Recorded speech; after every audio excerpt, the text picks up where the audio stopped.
Hallelujah. प्रभु का धन्यवाद हो। आप सभी भाई बहनों को जय मसीह की, प्रेज द लॉर्ड।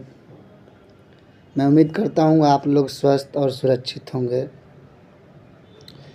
हम लोग एक वचन देखेंगे।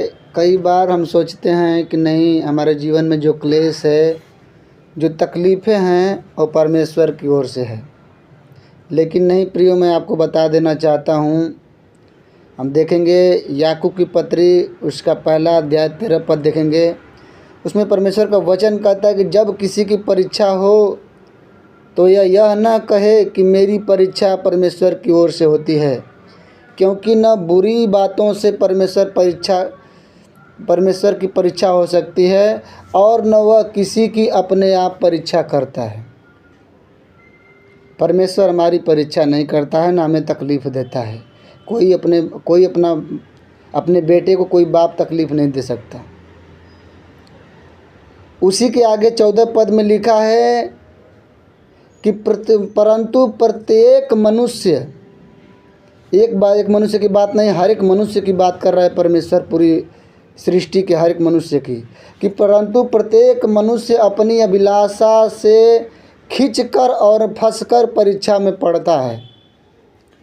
और फिर अभिलाषा गर्भवती होकर पाप को जनती है, और पाप जब बढ़ जाता है तो मृत्यु को उत्पन्न करता है।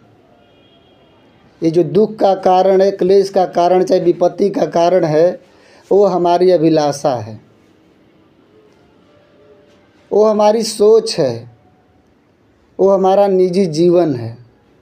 हमारे निजी जीवन के कारण ये सब तकलीफ़ें, जो हमारे क्लेश हैं, हमारे जीवन में आते हैं, हमारी अभिलाषाओं के कारण।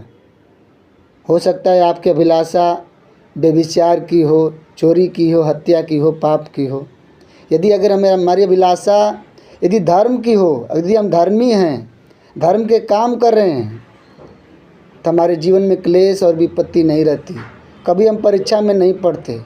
लेकिन जब हमारी अभिलाषा किसी के विरुद्ध होती है, चोरी करने की, व्यभिचार करने की, चाहे पाप करने की, तब वो हमारे जीवन में आती है और हम वो दोष परमेश्वर के ऊपर लगाते हैं।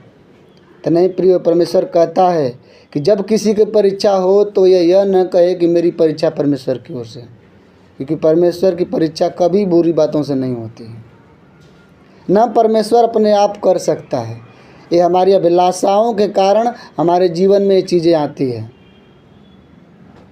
हमारी सोच के कारण, हमारी जैसी अभिलाषा रहती है, उसके कारण हमारे जीवन में वो क्लेश, वो विपत्ति